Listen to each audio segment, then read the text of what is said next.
Bismillahirrahmanirrahim. Assalamu alaikum. Welcome to Views on News. I'm your host, Khalid. And we're going to talk about the security situation in Pakistan. What I want to talk about is in respect of the two operations that have happened, the major operations by the forces. Then, of course, the intervention by the not-so-friendly neighbors, whose proof we have had and we have shown through different dossiers. And then lately in Balochistan, what has happened in which the FC people have been killed, but also the terrorists that have been killed in two attacks that happened in Balochistan. At the same time, the Chief of the Army Staff, General Qamar Javed Bajwa Sahab, also went to Quetta and talked about peace in the region and talked about the involvement of the forces that are important to the world for peace in South Asia. And he said peace is extremely important for the region. Peace and stability in South Asia will lead to progress and prosperity. There are two major impediments to that peace in South Asia. One is the Afghan peace process. The second is what is happening in Indian illegally occupied Jammu and Kashmir. And of course, the Chief of the Army Staff did mention the both of them. The future of enduring peace and stability in South Asia hangs on the ability to resolve the long pending issues within the region. This is what he said. There are different comments that have emanated from our leaders as far as peace and stability in the region is concerned. This is what our leaders want. This is what our government and our forces want. They are on the same page when it comes to peace and stability in the region. And peace and stability, of course, will lead to economic stability in the region. And that will make not only Pakistan a stronger economic nation, but also the countries that surround Pakistan, important economic nations. And with the China-Pakistan economic corridor, that is, of course, extremely important for the region. It is pertinent that peace prevails so that a project like the CPEC or an extension of the BRI could gain more popularity. Let's see what our leaders had to say with respect to peace and stability. First of all, let's go to our Prime Minister Imran Khan, who said he strongly condemns the terrorist attacks against our soldiers in Balochistan, martyring 4 soldiers and injuring 8. He said his prayers and condolences go to the martyrs' families and that we will continue our fight against these terrorists and will not allow them to sabotage peace and development in Balochistan. Of course, this was with respect to what happened lately in these two incidents that happened, in which at least a dozen were injured in the blast in and of course in Balochistan. And it's not the first incident. There have been incidents in the past as well in Balochistan. Then we'll go to our Chief of the Army Staff, General Qamar Javed Bajwa, who said the future of enduring peace and stability in South Asia hinges on the ability to resolve the long pending issues within the region. This can be complemented through meaningful international support and will to take on complex challenges. Meaningful international support and will to take on international challenges. Then, of course, we will go to all US troops in Afghanistan that will be withdrawn by September 11, 2021 after more than 20 years of war in Afghanistan. As you can see in your screen right now, the withdrawal comes with the major risks that includes Taliban expanding its control over Afghanistan, and the ongoing peace process between Taliban and the Afghan government could collapse. And finally, our Foreign Minister Shah Mahmood Qureshi Saab said Narendra Modi-led Indian government would have to restore the special status of Indian illegally occupied Jammu and Kashmir. India is faced with immense pressure due to its deteriorating internal situation. A very important comment, but of course, this has been said before by our leaders as well. Nevertheless, it's important to highlight it time and again as far as what is happening in India and how the fallout of what is happening in illegally occupied Jammu and Kashmir is on the region and on India itself, as you have seen the economic indicators for India. Let's go to our guests and let me introduce them to you one by one. On my very right is a great friend, Nasir Jafri. He's a senior journalist and I've known him for quite some time now, and he's a very renowned journalist, let me put it that way. We've had quite a number of interactions. Nasir, it's a pleasure to have you on board for this show. Same here.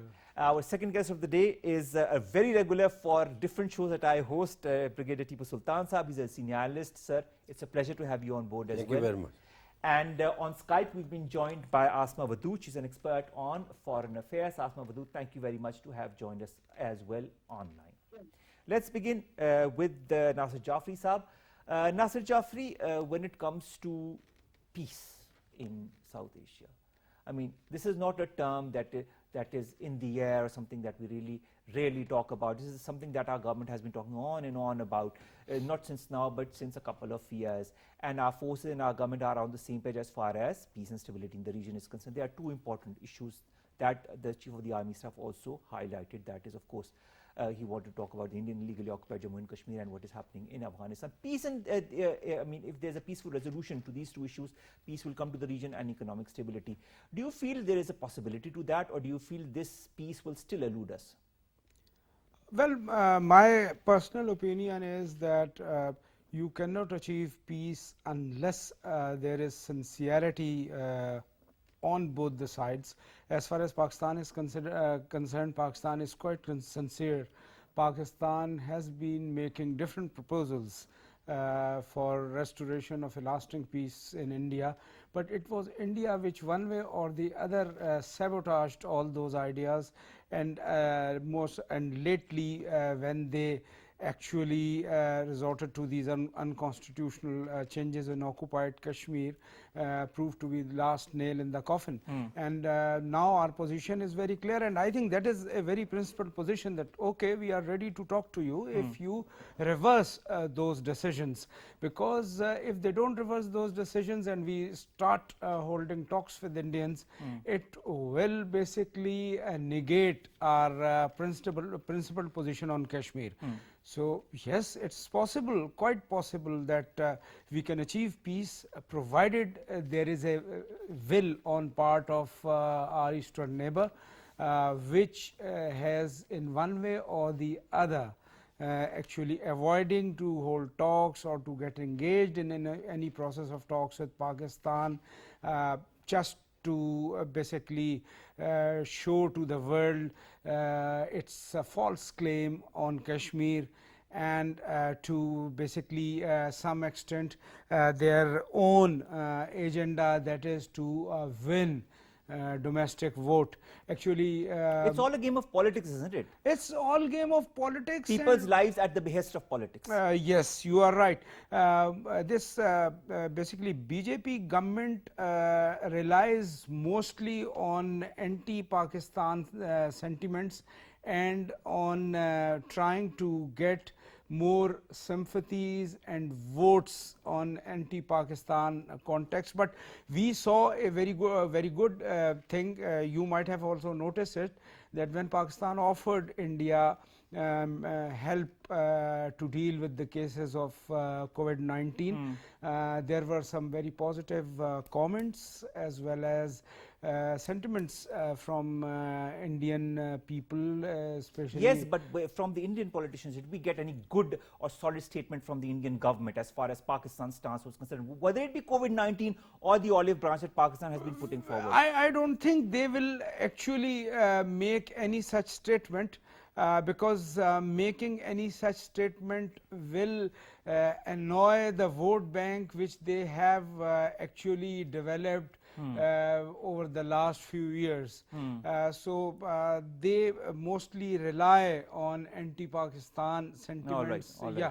So this is their problem. And Actually, this anti-Pakistan sentiment, in your point of view, Nasir, is going to continue it till will such time that they hinge on it as far as it will political claim is continue. concerned. No, it will continue to be there as long as BJP government is in power. Okay, all right. Now, Shah Mahmood Qureshi Saab, Brigadier Saab, says that the Modi-led government will have to restore the special status of Indian illegally occupied Jammu and Kashmir. This is not the first time that Shah Mahmood Qureshi Saab has said this. He has also reiterated that when he has talked to his counterparts from around the world. Our Prime Minister has talked about it when he talked to the United Nations General Assembly session, not once but twice, and he has talked to it in his talks with different leaders as well. Will it ever happen? Well, Omar, I will tell you that it's very important for us to know what has happened over the last few years in this region, the environments and the dynamics of it. The environments have been that Pakistan has survived all this trouble from Afghanistan and from India. The efforts to marginalize Pakistan have failed, whether it was through a prolonged stay of the United States in Afghanistan, or the NATO troops over here, or the BJP government which vowed to isolate Pakistan and harm Pakistan. That has not happened. The other thing which has happened is that Taliban have survived as a military and political power despite 2 decades of bombing. That is in Afghanistan. And the Americans have been defeated. Taliban are there to stay.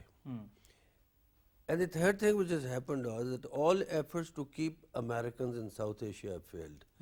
because Donald Trump dragged his feet, Obama dragged his feet, and the current But president. Trump, at the end of his tenure, wanted to you know, remove to withdraw the forces. That is what. Really, the Doha talks and all that Zalmay Khalilzad was doing,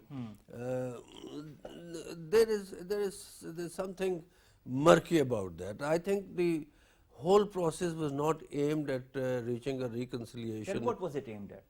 It was aimed at US withdrawal from Afghanistan. Okay. That was the first thing. Okay. And it was aimed at telling Pakistan to facilitate that. Okay. Because the US has failed its aim. That's a very important It's a issue. very important Yes. issue. And that I'd like to ask Asma Wadood. Asma, now Brigadier Saab says that the Doha talks, were mostly concentrated on the US withdrawal and Pakistan's facilitation of the US withdrawal. Where does that leave the Afghan Taliban and the Afghan government? Were they never in the limelight? What's your take on that?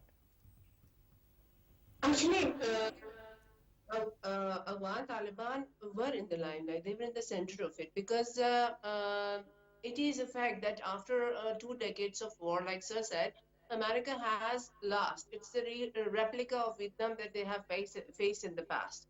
So the whole, I agree with Sir that the whole focus was how to get out of this mess ASAP. That was the whole mess. That was the whole focus of the whole situation. But we cannot ignore that Taliban is a political entity now. They are no more the roadside militia.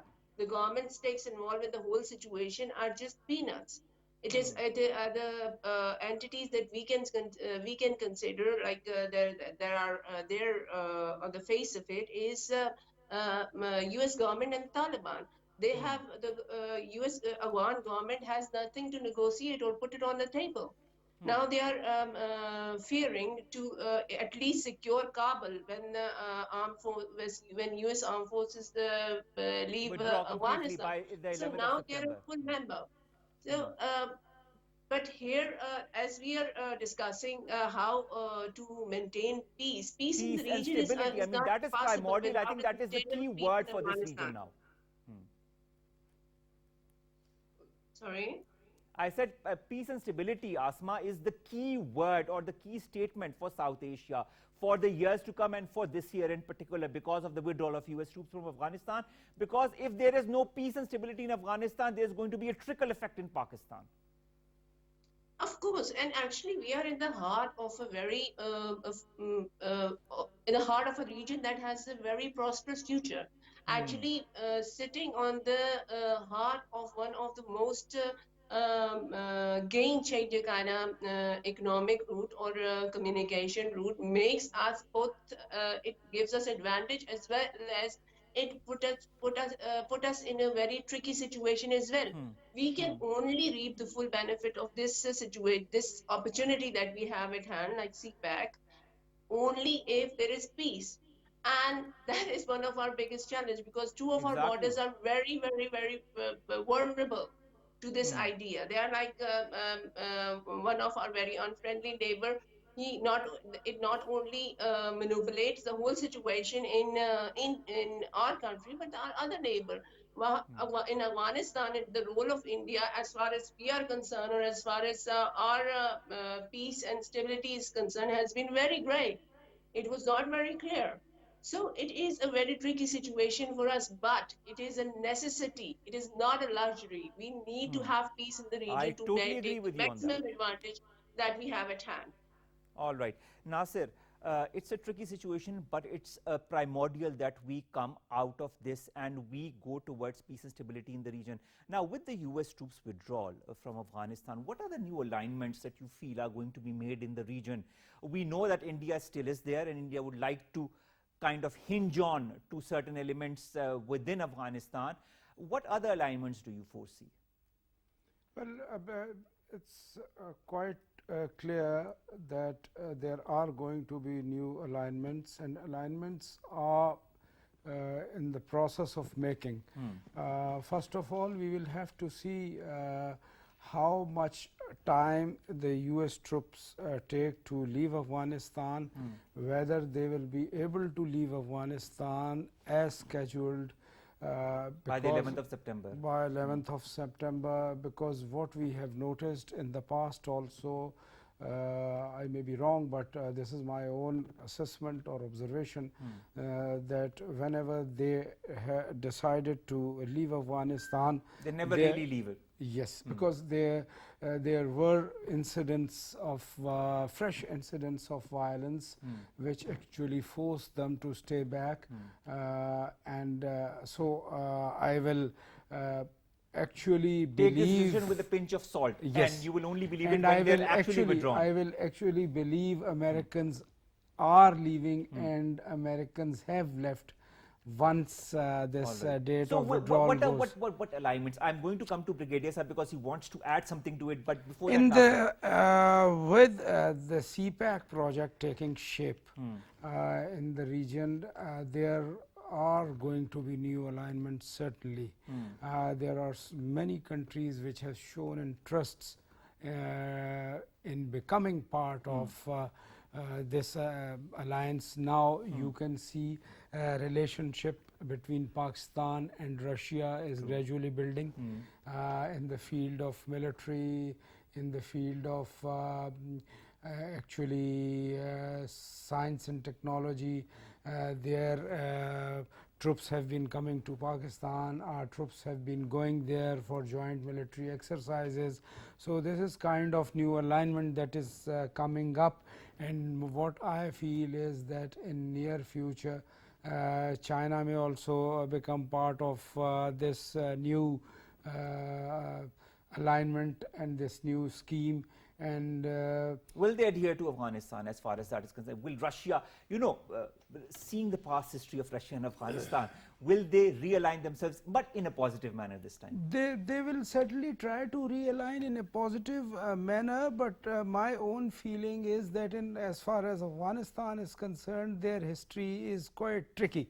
Their past history. I mean, this is a word that a lot of you are using, tricky. Brigadier Saab, tricky. If the situation in Afghanistan is so tricky, will the alignments be as tricky or will they be simple? If you look at the global situation and then put it in South Asia, you will find out that the China and the Russians and the European Union, the American, Indians on one side, Americans, the European Union and the Indians on one side, Indians have not been able to play their part in India-Pacific region. Plus they have been beaten up in Karakoram Pass in Ladakh by the Chinese, and they are all around them. And the Chinese have known to have told the Americans that we don't go to your lagoons near California. What the hell are you doing in South China Sea? And we'll sort you out. China is not old China. China is new China. And it is a superpower to be reckoned with.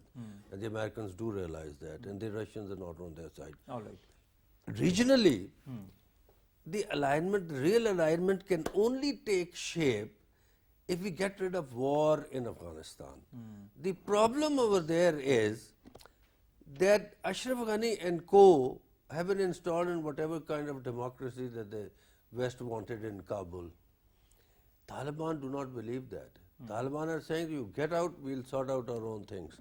But will they be able to sort out? That is a huge question mark, isn't it? Yeah, I'm coming to that. It's very, very important to understand the dynamics of Afghanistan. If you look at the geography and Arghandab River Valley and across Salang Tunnel to Mazar-e-Sharif, Badakhshan and Panjshir Valley and Durrani border, there are different dynamics over there. But when you look at Nuristan, when you look at Kunar, Paktiya and Helmand and all that, and Kandahar, the so-called Afghan belt from the middle of Afghanistan, traveling towards Pakistan, Durrani line, into KP and parts of Balochistan, which are Pashto-speaking food, like Yob, Dalbandin, Kila Abdullah, Chaman, all that. Right down till the provinces with Iran. So what has happened is that the people wanted the Americans to stay there. And who wanted the Americans to stay there? The Indians and Ashraf Ghani and co and Abdullah and co, because they know that when they leave, it's only a matter of time that they're going to lose the battle. Although we don't, you know, it is not coming in the news, but the war has already intensified in Afghanistan. There are a lot of casualties taking place over there. Taliban have known to have said that they are not looking to rule Afghanistan all by themselves like the 90s. They know that Dostum and Hazaras and the people from Herat have got a strong alliance against them across the Lang Pass, supported by Iran. On the other hand, if you look at it was being said over here that whenever the Americans wanted to leave, we find out that they are not leaving. It is absolutely insignificant. All right. Why do you feel it is? Because the appetite to fight for the Americans is over. They have no troops on ground. They only, if they want to keep few aircrafts over there and to keep bombing the population over there, they cannot obliterate and finish the population over there. The status quo will be maintained. The government in Kabul will keep getting weaker, and the Afghans will be further pushed into war. It is only when these foreign forces leave and some sort of a settlement starts to take place. But do you feel, to be very frank, Brigadier Saab, that the parties concerned in Afghanistan, the different factions, are ready for these talks? Absolutely not. There's going to be a war. Unfortunately, I'm telling you. If you look at what Amrullah Saleh is doing, you look at what Mohib, their national security advisor, and Ashraf Ghani and Abdul, and look on the other side what the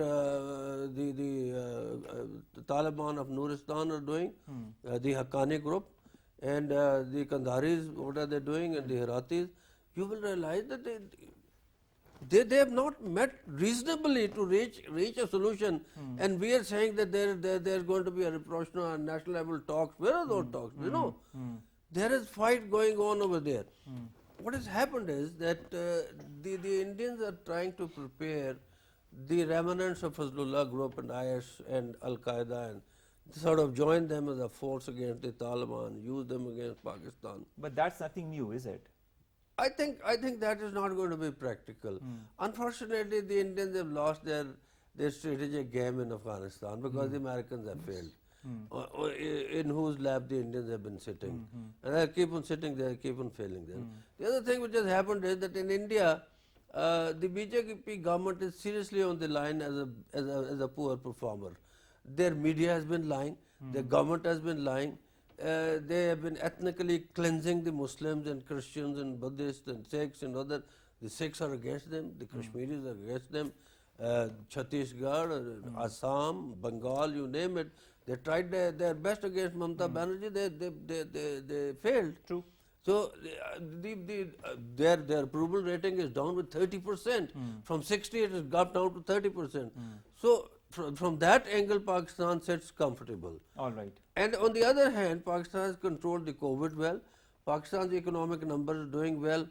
It is very unfortunate that the opposition is lying through their teeth and they're not recognizing that the mega corruption cases and the cases to siphon money from Pakistan abroad has stopped. Pakistan is doing well at the strategic level. But you know, Brigadier Saab, before and in the foreign policy also. So we can have a separate program. Right now, but we are focusing or regional peace and stability. I'm not just talking of Pakistan, I'm talking of the countries that align Pakistan. Regionally, Pakistan is very comfortable. All right. Because I think Shah Mahmood Qureshi has done well. Imran Khan has done well.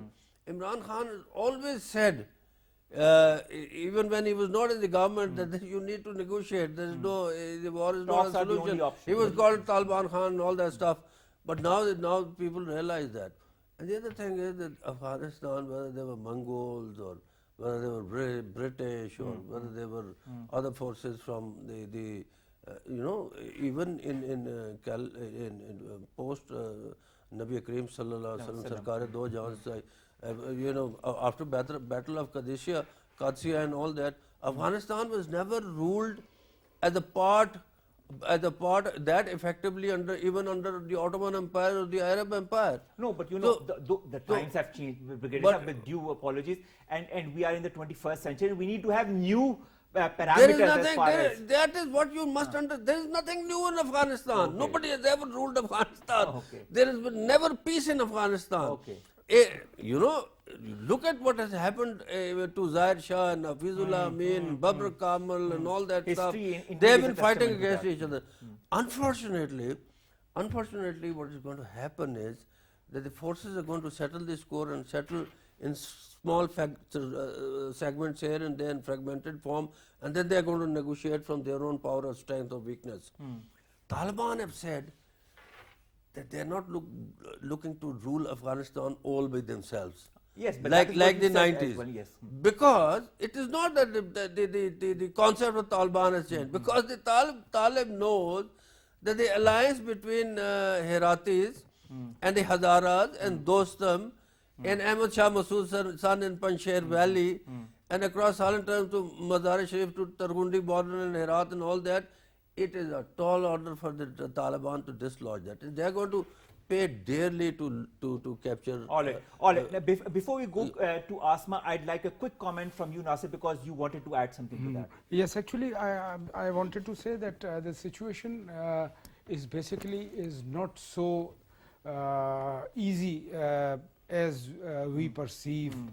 Afghanistan has never been a easy terrain.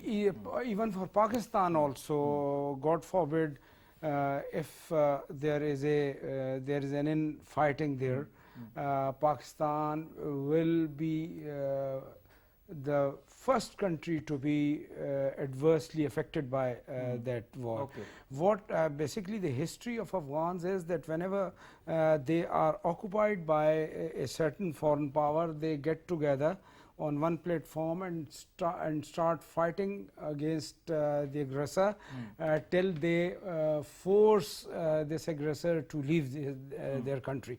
But once this aggressor is out, they start in fighting. And then if you see in the past also, after withdrawal of Soviet troops from there, there became so many centers of power. You go to Jalalabad, it was ruled by one commander, and Charasiab and other areas were by Hikmatyar, and you cross Pule Charkhi, it was area of Professor Burhanuddin Rabbani. So this kind of situation will be very complicated. All right. And it will be a complicated situation, but Asma, what's your take on that? Do you feel, seeing the past of Afghanistan and the way the infighting has happened in the past once the foreign forces have left it, do you feel a repeat of the situation is going to happen after the 11th of September this year?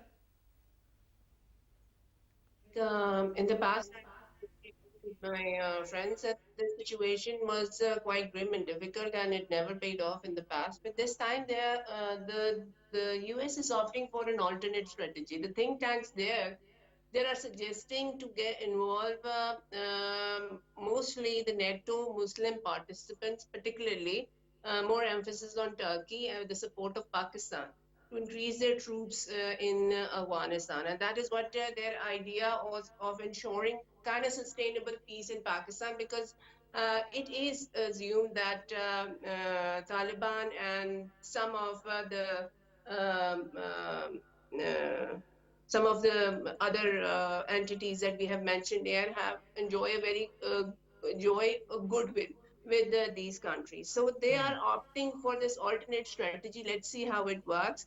But it is like this is something that their think tank is suggesting. In the beginning, like when the whole peace process started and when the withdrawal started, they tried to engage the other NATO forces in this whole process of ensuring something that is more sustainable in the region.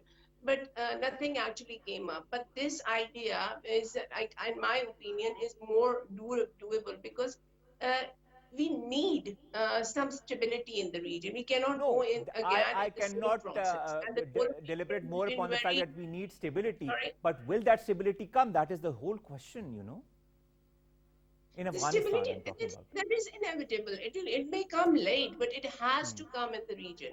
Like we have said that Afghanistan has been always like this, and it will always be like this. This is not the situation how it can prolong any further.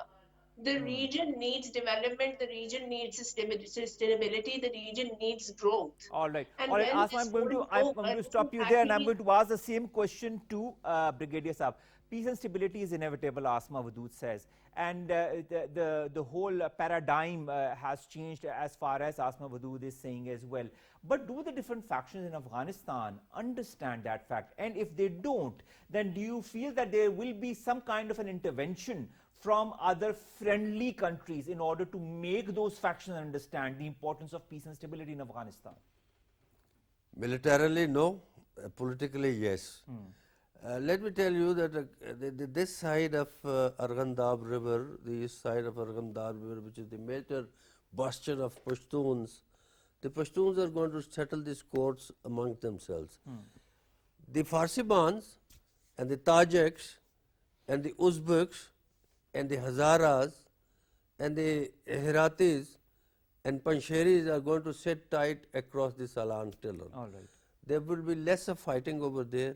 Mostly the fighting is going to take place this side of between Arghandab River and the Durrani line and our border with Pakistan. You know, the Taliban are going to settle their score with Al Qaeda. They're going to settle their score with the TTP and any other faction that or any other interference from, let's say, the people who support perhaps Iran and all that. So mostly the fighting is unfortunate, but that is what is going to happen. And unfortunately, Kabul is also this side of Salang Tunnel. Across Salang Tunnel, there are Farsibans like Dostum and all that. They're going to survive. They're going to have their own alliances. They're going to watch what is going to happen between Salang Tunnel and Peshawar and Jalalabad and all these Paktia, Paktika, and all these provinces of Afghanistan stretched across the Durrani line.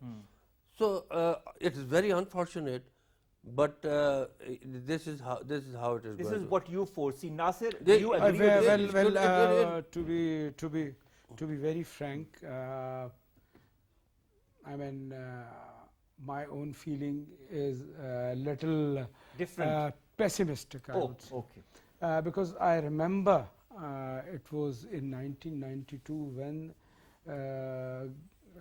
the then Prime Minister, I actually started observing this process since 1988 when the first Shura of Afghan leaders was held at the Haji camp in Rawalpindi. All right. And they had all agreed to hold ceasefire. They went back and they started infighting.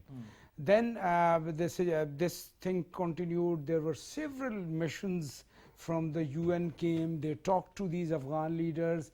They actually made them agree to a point where they would agree to ceasefire, and then they will try and form an intra-Afghan government. I'm talking about late 80s, but it never happened. Then came 1992 when all these Afghan leaders were invited to Pakistan. The talks between them were talks continued for a few days, and a draft agreement was prepared for these Afghans. They were flown to Makkah to sign that document, peace accord, and it was decided that yes, there will be no infighting. They will go there, they will talk together with the help of their neighbors, including Pakistan, Iran, Saudi Arabia. Basically, that was a kind of a trilateral process that was going on. And I'm sorry, it's getting long, but when as soon as these Afghans landed back in Afghanistan, the infighting began again. And they did not even honor the agreement that they signed in the Holy Land. So, I mean, this is the kind of their history. So, I don't think even Pakistan, Iran, or Saudi Arabia, or Turkey, which are located in the close proximity of this country, will be able to bring them on one negotiating table to talk about the, because every group have their own mindsets, and they would like to have more share in the government, and some of them everybody wants the lion's and share, some of them, basically. yes, This is what and you're some trying of to say. them. You must understand, in 2 decades of fighting, the main brunt of the Allied forces and the American bombings and all that technology has been against the Taliban. The Kabul government of Karzai or Ashraf Ghani or Abdullah have been enjoying the perks and privileges under the umbrella of the Western forces. And the Taliban have suffered a lot. They have come a long way. All right. The West could not finish them. So they hold the biggest stake in Afghanistan. We must Agreed. understand that. Agreed. And no Doha, no nothing is going to happen. I think it is going to be unfortunate. It is very unfortunate, but this is how it is going to be played. I think the Taliban are going to assert themselves. There will be a fighting this side of Arandar River. I have absolutely no doubt about that. And the situation will emerge very differently. All right. Let me tell you that the Indian interference with money and all that and development is going to go out of the window. They are crying foul because of that. If Western influence is going to finish, there's going to be some influence of the West with Dostam and all that, but nothing seriously. But seeing the past of the involvement of the United Nations as well, do you see any kind of role of the United Nations as far as bringing peace in Afghanistan is concerned in the future? No, I think unfortunately there is going to be a fight, and so we'll have to wait and see how that results and how long that takes. How that comes up. Yes, politically, when you push the Karzai and Ashraf Ghani and Abdullah political equation out, and then you sit on the table practically with people, people like Amrullah Saleh or people like Ashraf Ghani or people like Abdullah, Hamdullah Muhib and all that. They are sworn enemies. They have been allied with Indians, and the Taliban do realize that. That it is, they don't see eye to eye with each other, and they're not going to accommodate them because they see them. So we're going to see a new equation as far as the power structure in Afghanistan is concerned. Indeed. Okay. Yes. Sorry, just briefly. And the most dirtiest aspect of all this development will again be involvement of RAW in India, because as Tipu Sahab has just said that they have not been able to achieve their objectives. Achieve their objectives, and how will they Taliban let them achieve their objectives? No. It's not the question of Taliban. They will try and basically extend support to people from Northern Alliance, from other groups, and that will really aggravate the situation. Yeah. Okay. Asma, we were of course talking, and you must have been listening to this discussion that we've had about Afghanistan. Let's come to the other side and let's talk about India. Of course, it has its role in Afghanistan, and not that positive a role, and we all know about details of that. But as far as India itself is concerned as a country, and the instability that is currently existing in India because of the tactics of the BJP government, whether it be in Indian illegally occupied Jammu and Kashmir or towards the minority across India, do you feel some kind of sense is going to prevail at any time during the BJP government, or do you feel it will only change once the BJP is no longer in power? Carefully and enjoying the discussion. I would have enjoyed it more if my opinion was given equal time as well. But as far as India is concerned, India political economy depends on the politics in India depends on hate. It's a hate politics that we are experiencing with the BJP government, and it will continue. Pakistan card is the most potent thing that they have, and they can use it anytime they want for their own benefit. So in this situation, if we expect, like, this is something that they need as well. The shining India bubble has been busted with this COVID particularly, and it was coming. People saw it coming. But now it's a time that they need peace as well. But for them to seek peace, they need to give away their hate for Pakistan. This is something that they have to do. It's not our responsibility. We are on the receiving end. We have always been on the receiving end. So this is something that they have to do now, and it is now becoming something like they have to do it. It's not unavoidable for them now. Well, Now, whether they do it, when it Asma, or comes in not is Punjab, if is any another government is question mark there, that we really will take a time to see whether it really happens or not, because we have been waiting for that change to happen, but it has only deteriorated with time, hasn't it? yeah, it has, All and right, it will all right. Now I'm gradually going to ask a very quick get spate of because one-liners from all three of it you. is This is going to be my last question from all three of you.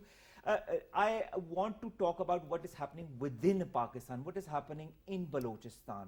Not the first time what has happened in Turbat and in Quetta. We saw what happened in the Serena Hotel as well in the past as well. We've seen the other terrorists and the TTP commander who was killed in Quetta as well very recently in the last few days. Do you feel that what has happened recently with the FC that of course has been condoned by the leaders in Pakistan, do you feel it is a repercussion of what has happened as far as the killing of the TTP commander I was is concerned? commanding an Quick answer, ISI because we have short detachment time. in Chaman in the mid-70s insurgency. And then during the Taliban time, let me not reveal that I visited Kandahar also and met with Mullah Mansoor Akhtar, who was killed by the US drone and all that.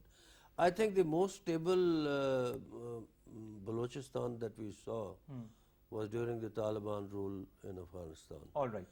There is absolutely no doubt in my mind that there is nothing called insurgency in Balochistan. This unrest is being fanned by India. Okay. And they want it, and they practically said that so many times on the television and their analysis. There's nothing hidden in that. What I think is that Balochistan is going to be stable if Afghanistan stabilizes. I think Balochistan will stabilize. This is your personal point of view. I'm really short of time.